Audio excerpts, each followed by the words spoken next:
Hi, I'm Dave Fornell, the editor of Diagnostic and Interventional Cardiology magazine, and I'm here at the American Society of Echo 2014 in Portland, Oregon. I have with me Dr. James Thomas. He's from the Cleveland Clinic. He's a past president and co-chair of the International Committee for ASE, and he's the co-chair of an International Committee for Strain Imaging Measurement Standardization. And I wanted to talk to you a little bit about ASE 2014, which you've seen as some of the key trends, some of the big news in the sessions, and maybe some of the new technology that you've seen. I'd be happy to discuss that with you. First of all, I think it's been a really successful meeting. We've gotten several hundred more attendees than we have had in recent years. The city of Portland has been a brilliant place to hold a meeting, and there's been a lot of excitement among the attendees just for the very high quality sessions that we've had here, and I personally have learned a lot in some of these sessions. Some of the new things, maybe not all brand new, but I impressively moving towards being, something that I could see working into the clinic, is a lot of very innovative technological movements towards more sophisticated processing of echocardiograms. What do I mean by that? Beginning about 20 years ago, we started processing more than one scan line at a time, parallel processing, and that got our frame rates up to 100, 120 frames per second. It is now being expanded just as computer power gets bigger and bigger, so now we are looking at frame rates in the thousands.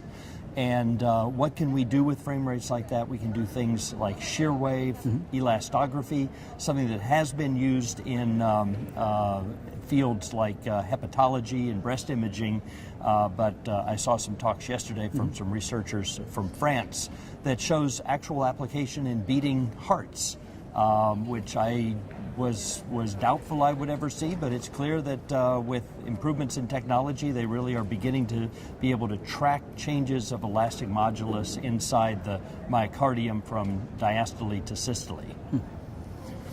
And you've also, one of the sessions I saw, they were talking about vector imaging. Yes. Well, there's several ways of interpreting that.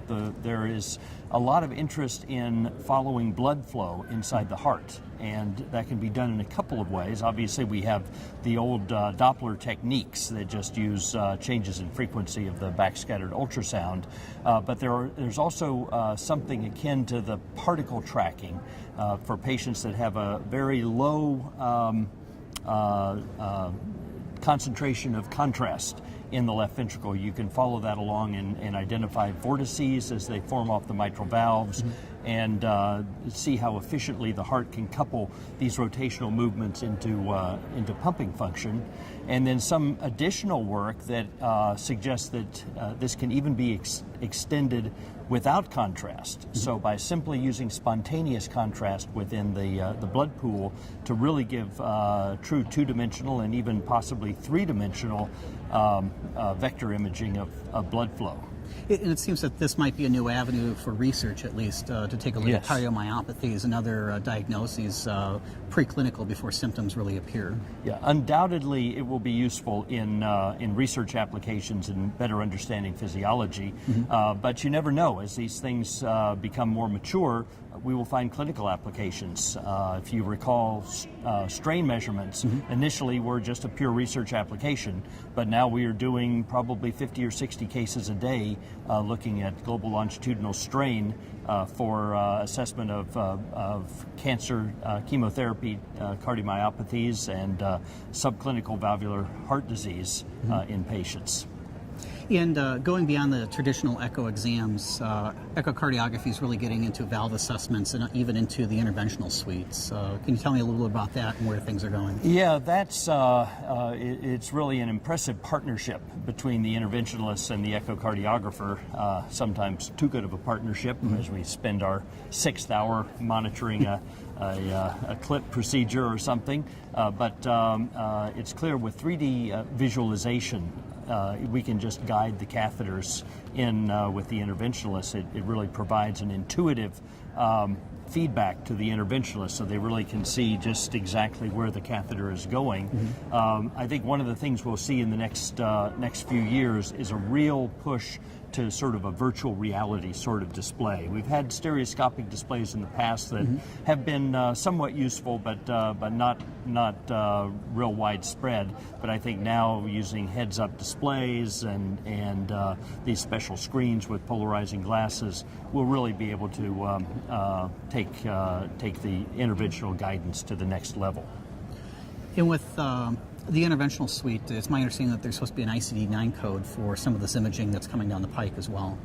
Well, yes, we have applied to the RUC, to the committee that evaluates procedure codes, and yes, it's absolutely that. We want to have a code that recognizes the extensive amount of time commitment that an echocardiographer has to put in to guide a TAVR or an ECLIP procedure or paravalvular leak closure or things like that. So the codes, I believe, that are being considered sort of fall into two categories, one for sort of fairly simple procedures or less time-consuming ones, and then others for the more time-consuming ones. And we've gotten very good reaction so far. It's never done till it's done, but we certainly are hopeful that will help ease the burden on labs that have found it difficult to support these procedures without better reimbursement. With the technology that is used in echo labs, whether it be from one vendor or another, sometimes the comparisons between imaging studies from different vendors' equipment, it can be an issue, or it operates differently. So standardization, I know, is becoming a big buzzword across medicine. But from you working on with your committee work, where are things at with standardization? Well, that's been a very, I would say, rewarding experience. It's with our partners at EACVI. Luigi Badano, past president of EACVI, is the European co-chair, and I co-chair from the ASE side. We also have partners from Japan and Korea that help us, and we have 9 vendors that are participating in the effort here. And there's published literature that has shown fairly poor agreement among the vendors. So beginning about 2 years ago, we've had a series of iterative steps using synthetic data sets where we know exactly what the strain should be, and we give it to the vendors and they work on it. And gradually we have, a lot of the issues was they were reporting different things. Some were reporting endocardial strain, some was reporting mid-myocardial strain, some was transmural strain. So we've agreed to at least call things the same thing, so we know what we're reporting. And we did a large study at Leuven, Belgium, about a year ago. Jens Uwe Voigt and his team imaged 62 patients with 7 different machines, analyzed in 9 different ways, with complete inter and intra-observer variability studies there, and we are starting to see the results from that.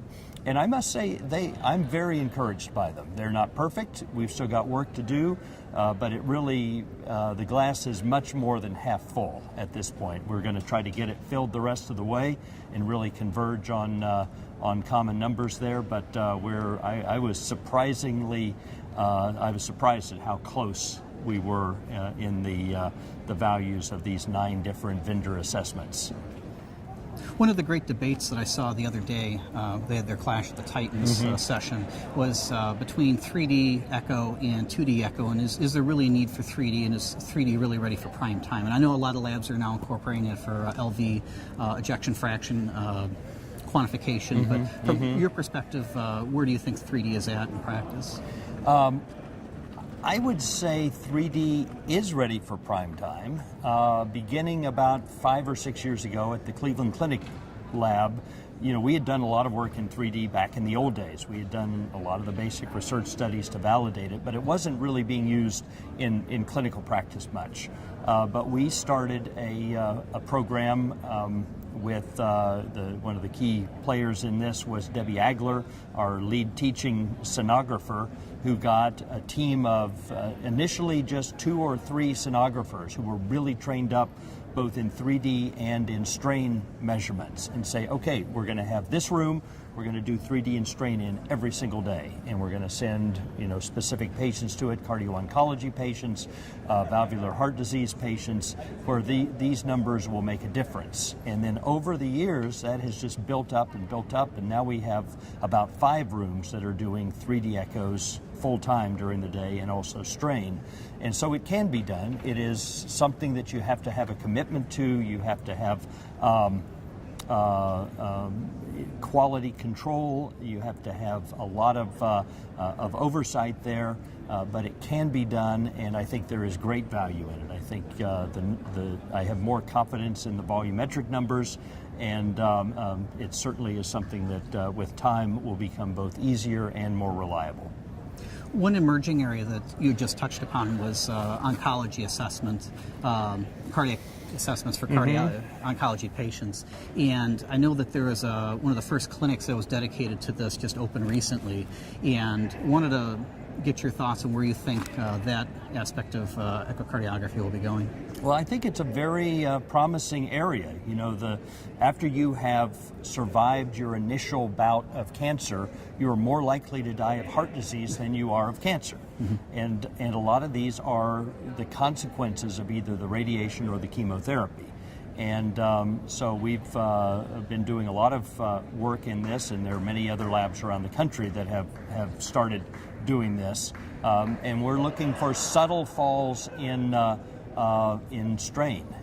We often see very subtle reductions in strain before we see reductions in ejection fraction, for instance. And I think it is one of those areas we're still learning about it. It's kind of in that stage where I think we have enough confidence that where we see a certain magnitude of change, we know that that's for real. But where the actual line needs to be drawn to say, okay, this is where we need to either start heart failure medications to try to ameliorate it, or maybe even consider a change in the chemotherapeutic regimen, that still is a subject of research. But that's how medicine has advanced through the years. Great. Well, thank you very much for your time.